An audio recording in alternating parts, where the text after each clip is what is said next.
Ethan Cole sat in the small corner of a noisy spaceport cafe, his hands wrapped around a cup of bitter synth coffee. The hum of ships landing and taking off echoed through the metal walls. His eyes were tired, his jacket worn, and his mind heavy. With unpaid debts, he had been a cargo trader for years, moving goods between colonies and stations. But lately, luck had not been on his side. Pirates had stolen 2 of his shipments, and a faulty engine had cost him more credits than he could earn in months. Now, collectors were starting to knock on his door, demanding payment he didn't have. That was when Corin, a bulky alien with green-scaled skin and a sly smile, slid into the seat across from him. "I have a job for you," Corin said in a low voice. "1 trip, big payout." Ethan leaned back, suspicious. "What kind of cargo?" Corin's smile grew wider. "Living cargo," he said. "A widow and her child, rare species. Valuable to the right buyer." Ethan's jaw tightened. He had heard of jobs like this. Living cargo usually meant slaves. Even though slavery was illegal in most sectors, black markets thrived, and those markets didn't care about laws. Corin tapped the table. "You deliver them to Veganine Station, hand them over to the buyer, and you'll get enough credits to clear your debts and have extra for yourself." Ethan stared into his coffee. His debts were crushing him, and this job could solve everything. But the thought of selling people, especially a widow and her child, twisted his stomach. He tried to keep his voice steady. "Where are they now?" Corin's eyes gleamed. "In my storage bay, they're not harmed, just scared." Something in Ethan's chest tightened. Against his better judgment, he agreed to at least see them. Corin led him through a maze of dark corridors to a small cargo bay. When the door slid open, Ethan's breath caught. Inside, under dim lights, sat a thin alien woman with soft, pale skin that shimmered faintly under the glow. Her hair was long and silver, falling like a river over her shoulders. She had bright violet eyes that watched him with both fear and dread. And defiance beside her sat a small girl, no more than 6 years old, clutching a ragged blanket. Her tiny horns peeked through her messy hair, and her eyes were wide and innocent. "They're called Lyra and Sael," Corin said. "Don't bother talking to them. They don't speak your language." But Ethan crouched down anyway. The girl hid behind her mother, and Lyra's arms wrapped protectively around her. Something in Ethan's heart cracked.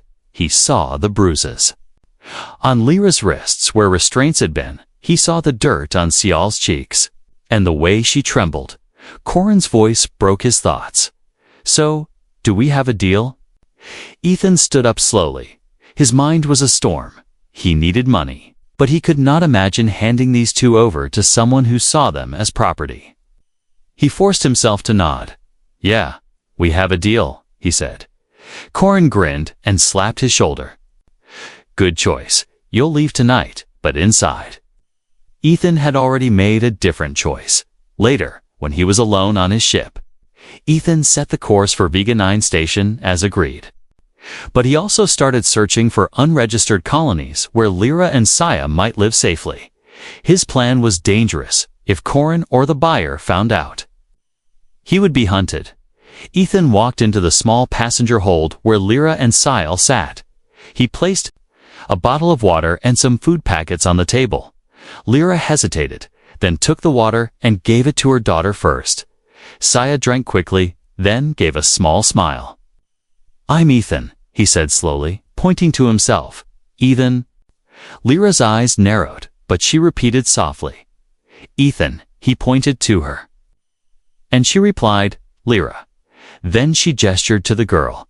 "Sia." It was a small step, but it felt like a bridge had been built as the ship left the spaceport, and the stars stretched into long white lines. Ethan sat in the pilot seat. His hands were steady on the controls, but his mind was racing. He knew what he was about to do was dangerous, but he also knew one thing for certain. He wasn't going to sell them. The job had been offered as a way to pay his debts, but instead, It was about to change his life. And theirs forever. Asterisk, the engines hummed softly as Ethan's ship glided through the black sea of space. Outside the viewport, stars shimmered like distant lanterns, but inside the ship, the air was heavy with silence. Lyra and Sile sat at the small table in the passenger hold, their eyes darting to the door every time Ethan entered. He carried another tray of food packets, setting them down gently. "Eat," he said. His voice calm, Lyra hesitated, then handed one to Saya. The little girl tore it open and began eating. Slowly, her violet eyes flicking up at Ethan as if trying to decide whether he was friend or foe. Ethan leaned against the wall, his arms crossed. He wasn't sure how to start a conversation. The translator chip in the ship could bridge most languages, but alien dialects sometimes required calibration. After a few minutes, he activated the device and placed it on the table. "This will help us talk," he explained. Lyra glanced at the small, blinking gadget, then spoke softly. The words came through the translator in a clear, almost musical voice. "Where are you taking us?" she asked. Ethan hesitated. "Somewhere safe." Her eyes narrowed. "Corin said you would take us to Veganine." Ethan shook his head. "I'm not taking you there. If I do, you'll never be free again." For a long moment, Lyra said nothing. Then she lowered her gaze and whispered, "Why?" Ethan didn't know how to answer. He could have said it was because slavery disgusted him, or because he couldn't bear the thought of handing a child to a buyer. But in truth, it was something deeper, something about the way Lyra's eyes held both fear and strength, something about the way Sia clung to her mother. It stirred a part of him he thought had died long ago. Finally, he said, "Because it's the right thing to do." A faint, cautious smile touched Lyra's lips, but it vanished quickly as a warning light flashed on the control panel. Ethan moved to the cockpit, scanning the sensors, and incoming transmission crackled through. The voice was deep and cold. "Trader Ethan Cole. This is Commander Yaren of the Outer Patrol. We have a report of illegal passengers on your vessel. Prepare for boarding." Ethan's heart pounded. Lyra, Saya. "Hide in the smuggler's bay now," he ordered. She didn't question him. Scooping up her daughter and disappearing into the narrow, hidden compartment beneath the floor, Ethan sealed it shut and ran back to the controls. He opened the comm channel, keeping his voice casual. "Commander Yaren, this is a mistake. I'm carrying standard cargo, nothing illegal." The patrol ship appeared on the screen, sleek and silver, closing the distance fast. Ethan's fingers flew across the console. Diverting power to the engine boosters, he cut the comm before Yaren could reply, and the patrol ship fired a tracking pulse. Ethan banked hard to the right, engines roaring. The ship shuddered as they passed dangerously close to an asteroid belt. Jagged rocks tumbled past, some spinning just meters from the hull. The patrol ship followed, but Ethan knew the asteroid fields better than most. He weaved through the shifting maze of rock and dust, flipping switches to scramble his ship's signature. The patrol ship lost visual contact and slowed, wary of the debris. Ethan pushed forward until the scanners showed no sign of pursuit.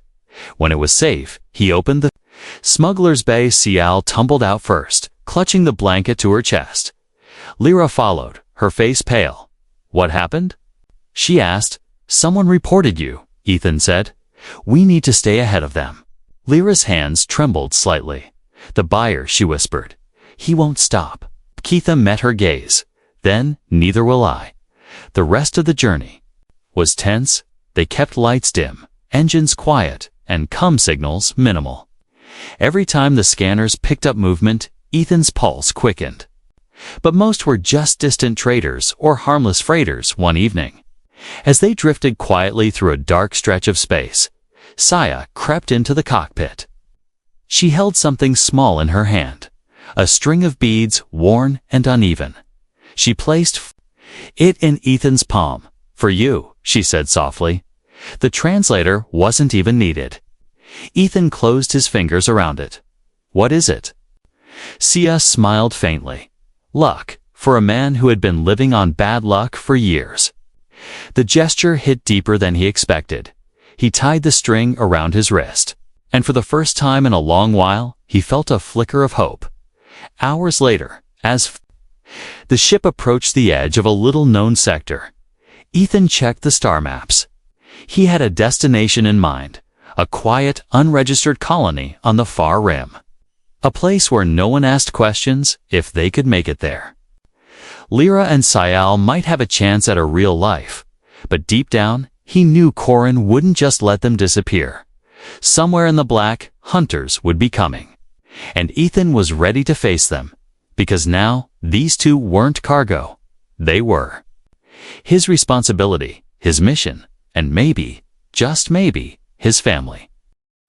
The ship drifted in the shadow of a massive asteroid, its dark surface hiding them from the nearest patrol scanners. Ethan sat in the pilot's seat, his eyes fixed on the flickering radar.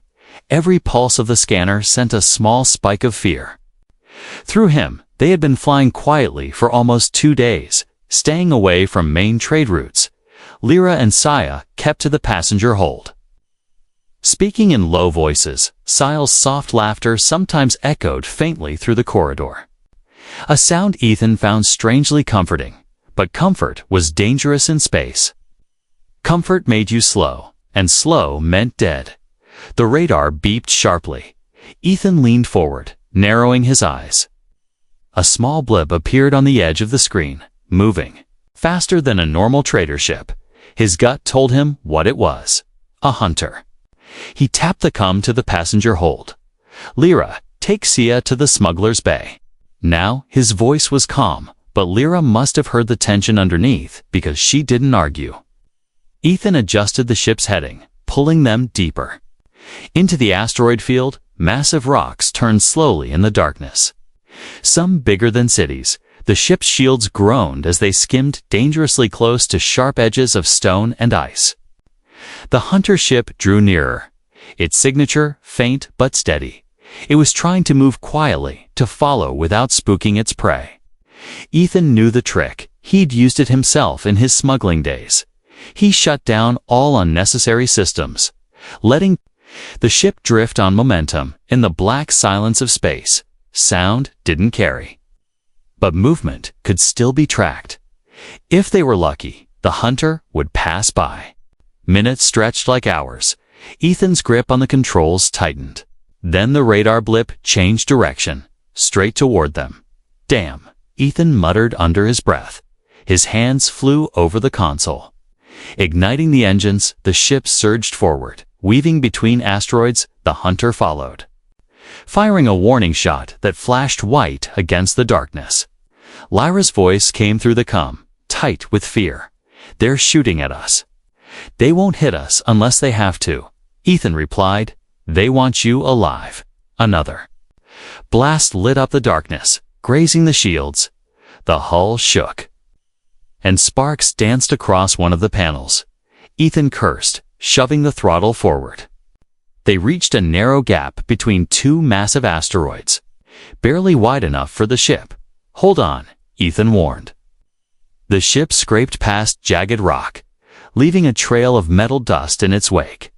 The hunter tried to follow, but a small chunk of drifting debris slammed into its nose, forcing it to slow. Ethan didn't waste the opportunity.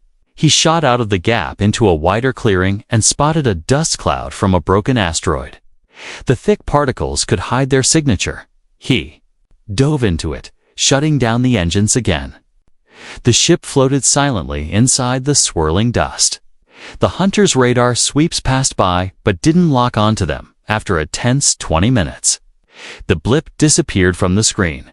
Ethan exhaled slowly, his shoulders relaxing. He called Lyra and Sial out of the smuggler's bay. Sial ran to the cockpit, her eyes wide. Did we win? She asked. Ethan smiled faintly. For now, Lyra stepped in, her gaze meeting his. They won't stop, will they? No, Ethan said, but neither will I. Later, as they traveled through the quieter stretch beyond the asteroid field, Ethan allowed himself a small moment to breathe. Saya sat in the co-pilot's chair. Swinging her legs, she pointed at the stars and asked about different constellations. Ethan told her the stories smugglers told about them, tales of ghost ships, hidden treasure worlds, and planets that ate careless travelers.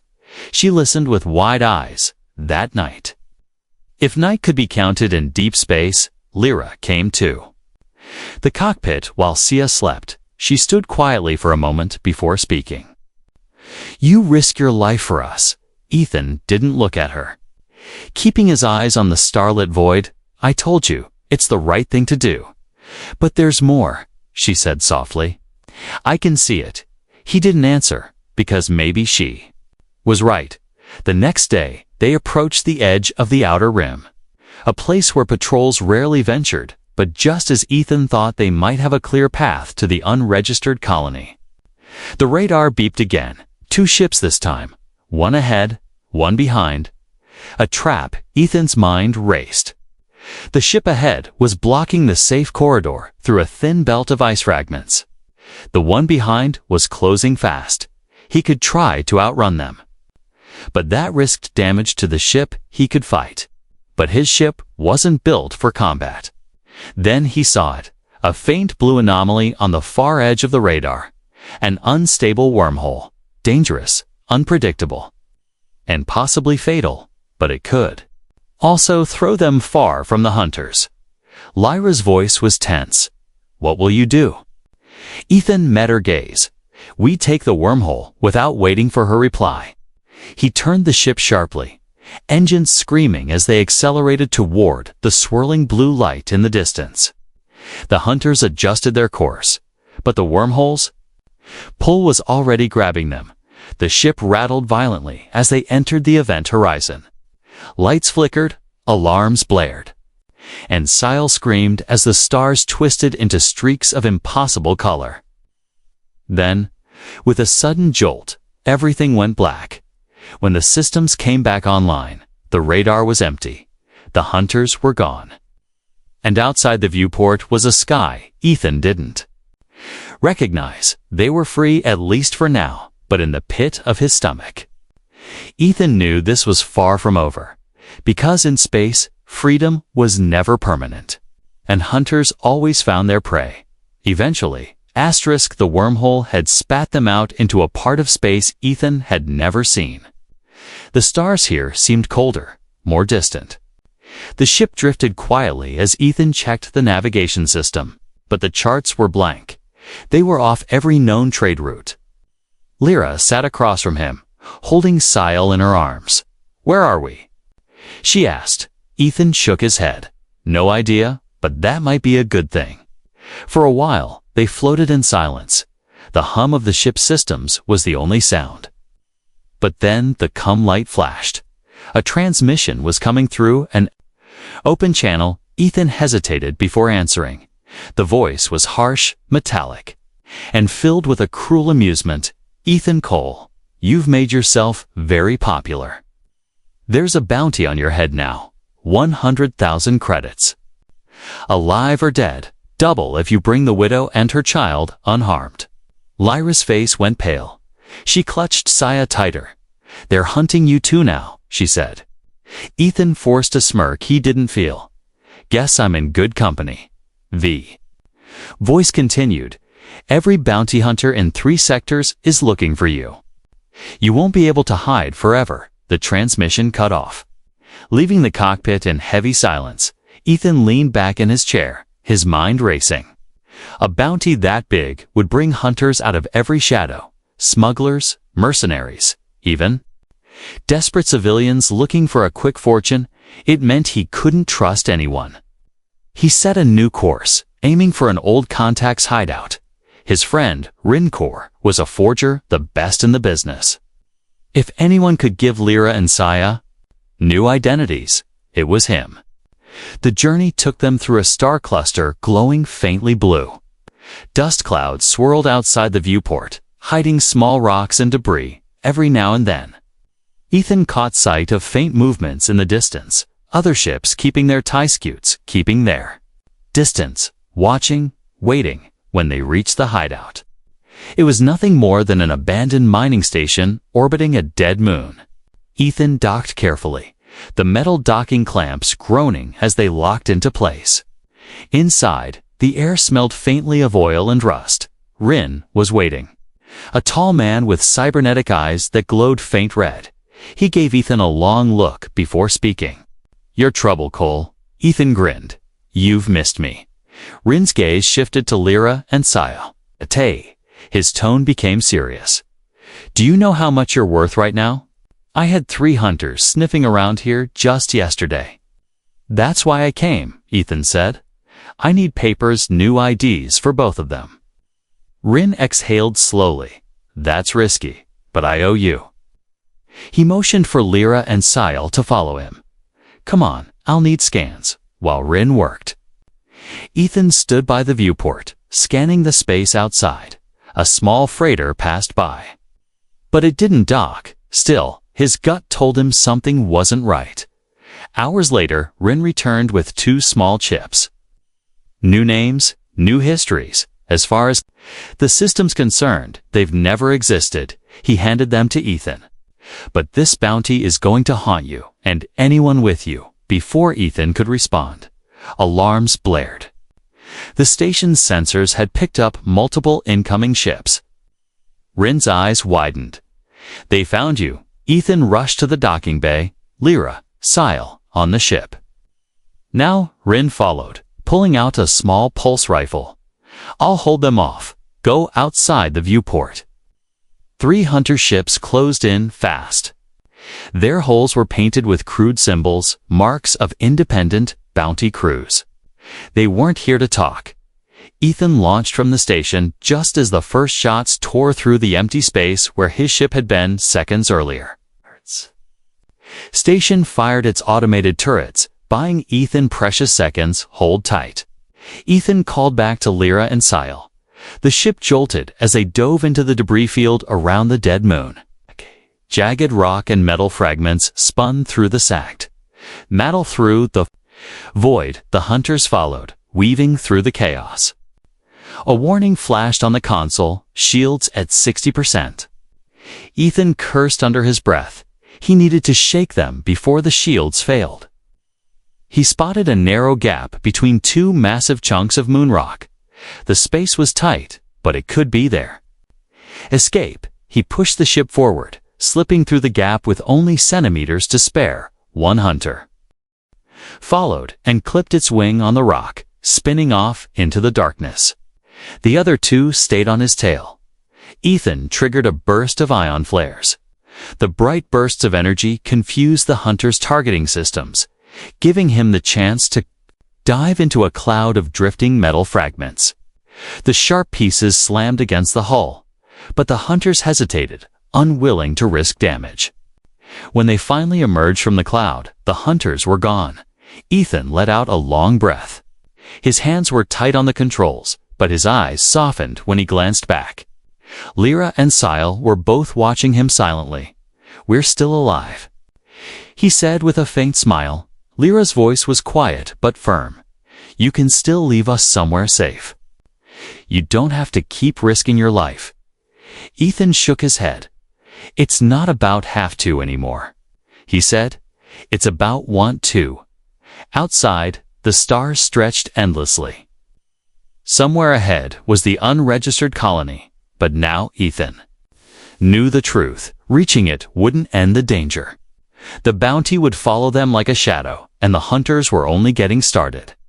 Ethan's ship coasted toward the outer rim of known space. The stars here were dimmer, and the blackness seemed deeper.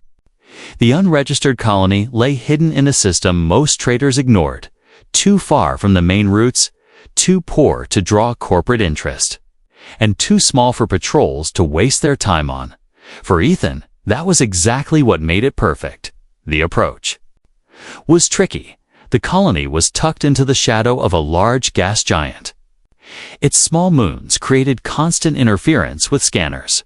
Even knowing the route, Ethan had to adjust the ship's course several times to avoid drifting into the planet's gravity well. Finally, the colony came into view, a cluster of Old cargo containers welded together, floating in orbit above one of the moons. Lights flickered faintly from the windows, and small shuttles drifted in and out like slow-moving insects. It was no paradise, but it was a place where people could disappear. Lyra stepped into the cockpit, holding Ciel's hand. Her eyes studied the sight ahead. "Is this where we'll be safe?" she asked. "As safe as anywhere in this galaxy." Ethan replied, "No one here asks questions. And most people mind their own business when they docked." The airlock opened to the smell of recycled oxygen and metal. The docking bay was run down, the floor covered in oil stains. A few mechanics glanced at them, but quickly looked away. Ethan knew the rules: don't draw attention, don't talk too much, and never ask who someone is. He led Lyra and Ciel to a narrow corridor lined with small rooms. He'd rented one in advance through an old contact. Inside, it was little more than a bed, a table, and a small sink. The walls were patched with mismatched metal plates, but the lock on the door worked, and that was what mattered. "This will do for now," Ethan said, dropping a small bag onto the table. He handed Lyra a keycard. "You keep this, only open the door for me." Lyra nodded, holding the card tightly. Ciel was already exploring the tiny space, running her fingers along the walls as if testing whether it was real. The next step was giving them their new lives. Ethan took them to the colony's back market, a hidden level where vendors sold everything from counterfeit ship parts to forged documents. Rin's identity chips worked flawlessly, but they still needed matching papers for the colony's internal systems. A small alien with bright yellow eyes scanned the chips and handed over to new ID cards. "Lyra Van," he read aloud, "and your daughter, Saya Van, welcome to Drift Point Station."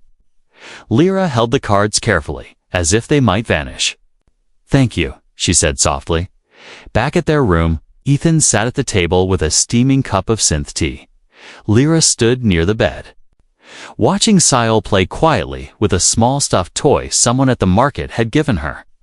"You've done more for us than I can repay," she said. Ethan shrugged. "You don't owe me anything." But even as he said it, he knew that wasn't entirely true. Somewhere deep inside, he felt tied to them now, not because of obligation, but because something about protecting them made him feel human again. For the next few days, life settled into a fragile rhythm. Ethan found work unloading cargo in the docks, keeping his head down and his ears open. Lyra cleaned their small room, cooked simple meals, and slowly began speaking more with the locals. Sia made a friend, a boy from a mining family, and her laughter became a regular sound in the cramped hallways. But peace never lasted long for Ethan. One evening, as he returned from work, he noticed a man leaning against the wall near their room. The stranger's clothes were dusty, his boots worn, but his eyes were sharp, the kind of sharp that told Ethan he wasn't just another drifter. "Need something?" Ethan asked casually. The man smiled faintly. "Just passing through," he said, but his gaze slid past Ethan to the door behind him.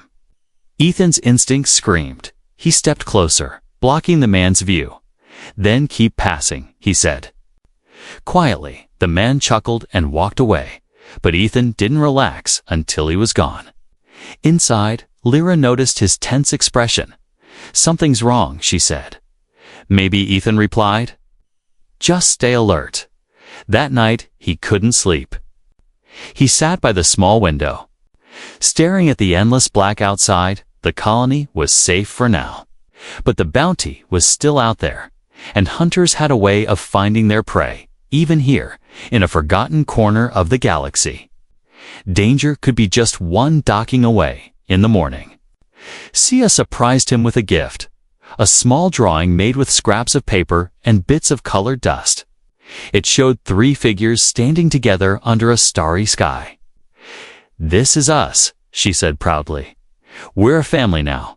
Ethan took the drawing, feeling something heavy and warm settle in his chest. He smiled at her. "Yeah," he said. "We are, but deep down, He knew family came with responsibility, and responsibility in his world always came with a price. The quiet days at Drift Point Station had lulled the colony into its usual rhythm. Ships came and went, traders haggled over cargo prices, and the low hum of generators filled the air. But for Ethan, peace was like a glass window. It looked solid, but he could feel it cracking. It happened on the 6th night, the colony's. Docking alarms blared, a sound rarely heard here. Ethan had been fixing a loose panel in their room when the sharp echo rattled through the halls. He froze, his instincts screaming. Lyra stepped out from the kitchenette, Sia peeking from behind. What is it?" she asked. Ethan grabbed his small blaster from the table. "Stay here and lock the door." He slipped into the corridor, moving toward the docking bay. The air felt heavier. Every shadow seemed deeper the moment he reached the bay entrance. He saw them 3 ships, painted with jagged red streaks. Their hulls bristled with weapons, and their crews wore the mismatched armor of bounty hunters. One of them, a tall figure with a scar running from his forehead to his jaw, stepped forward. His voice boomed through the open space. "Ethan Cole. Bring us the widow and the child, and we'll let you walk away." The nearby dock workers scattered, melting into side corridors. Ethan's hand tightened on his blaster. "Not going to happen," he said. The scarred man smirked. "Then we'll take them from your cold hands." The hunters moved fast, spreading through the docking bay. Ethan backed away. Firing a warning shot into the floor, the sound echoed, and metal dust rained from the ceiling. He ducked behind a cargo crate as the first shots zipped past him through the cum on his wrist. He hissed, "Lyra, take Sile to the back exit, now. And don't stop until you reach the service tunnels." "I'm not leaving you," Lyra's voice crackled back. "Yes, you are," Ethan said sharply. "Go." He moved to a better position, firing again. One of the hunters fell. Clutching his shoulder, the others returned fire, their blaster bolts sparking against the crates. Ethan's heart pounded.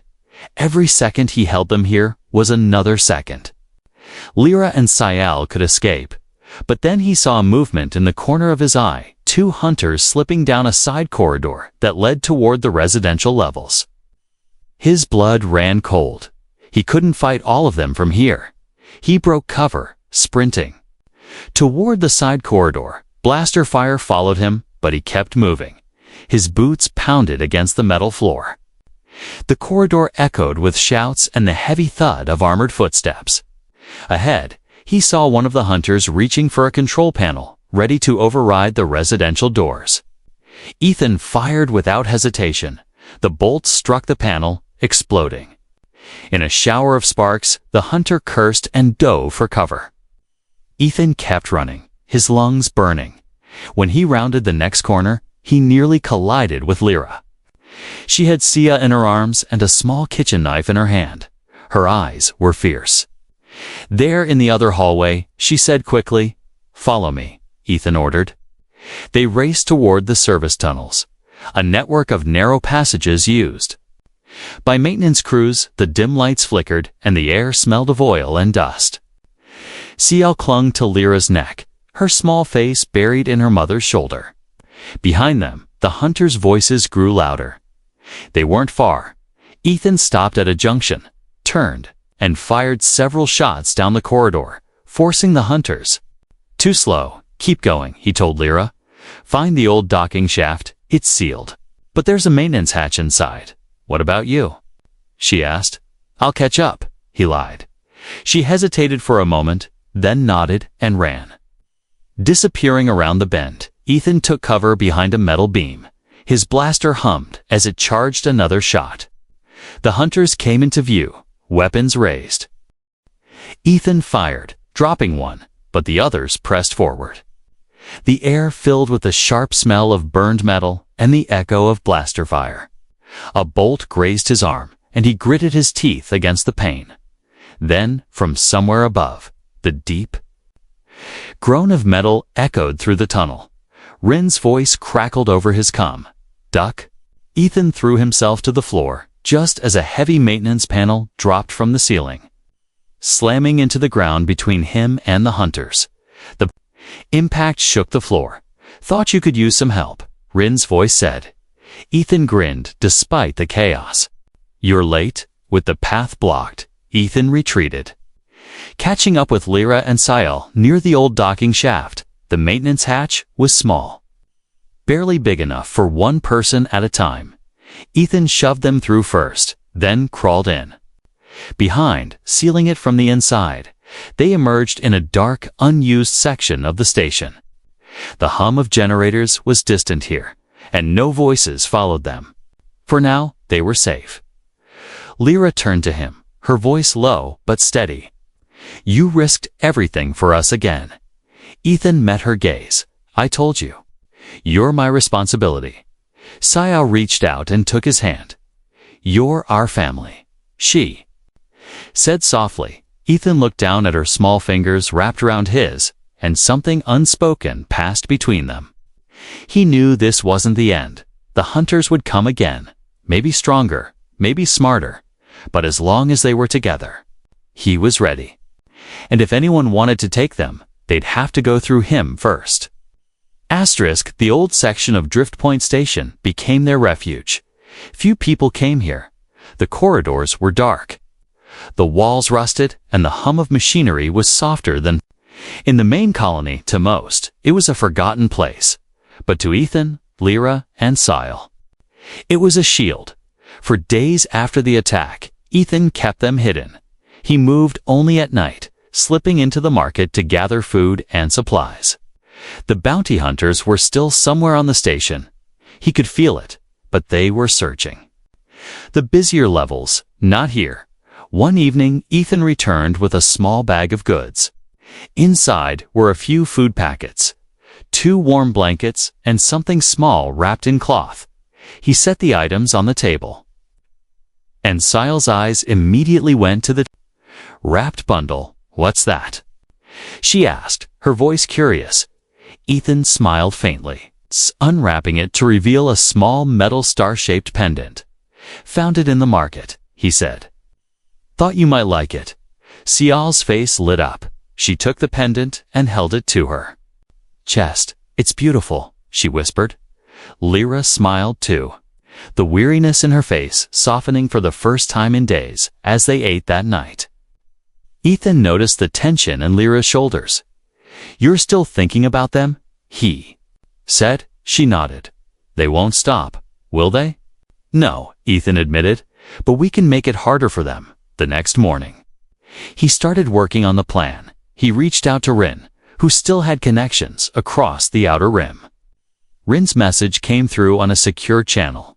"I've got you a way out. There's a transport ship leaving for a settlement on the far edge of the rim. No patrols, no hunters, just farmers and traders. If you can get there, you'll disappear." Ethan looked at Lyra. "It's a chance," he said. She studied him for a long moment. "You'll come with us." Ethan hesitated. "If you'll have me," her answer was quiet, but certain. "Yes." They spent the next 2 days preparing. Ethan traded what little he had for extra rations and spare clothes. Lyra kept Sael close, teaching her to stay silent. During travel, the settlement was far, and the route would take them through uncharted space on the night they were set to leave. The air in the station felt heavy.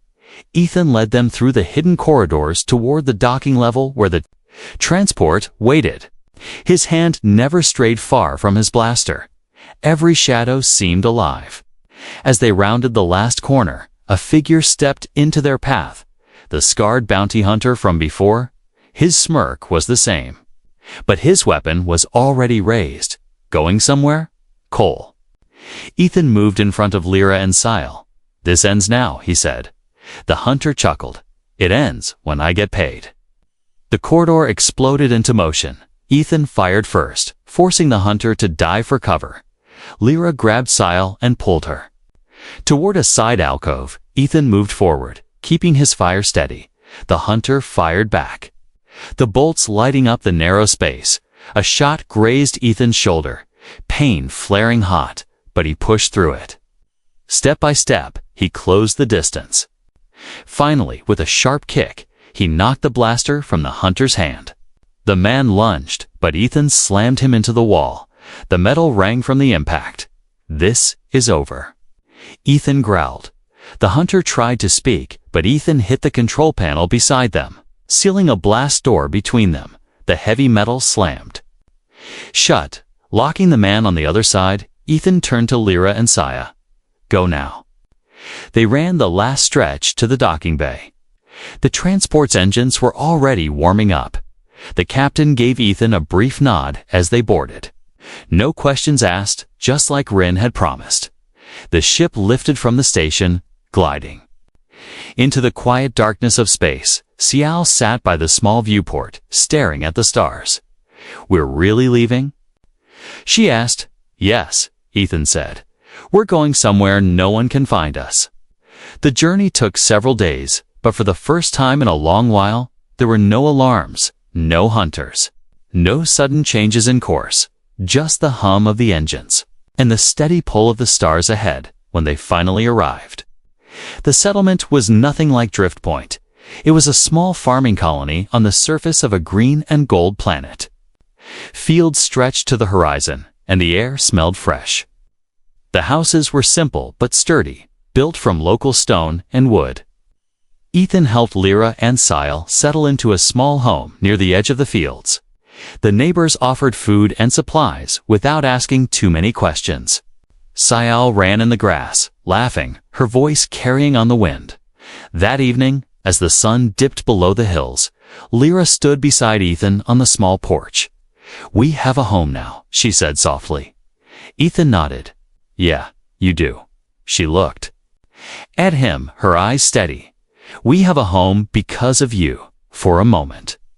Ethan didn't know what to say, but then Sial came running up, holding the star pendant in her hand. "Come inside, Papa," she said, smiling brightly. The word hit him harder than any blaster shot ever could. He followed them inside. Closing the door behind him for the first time in years, Ethan felt something he had almost forgotten: peace. The galaxy was still dangerous, and the bounty might still be out there, but here, in this place, with these two beside him, he knew he'd found something worth more than any credits. He hadn't just saved them, they had saved him too.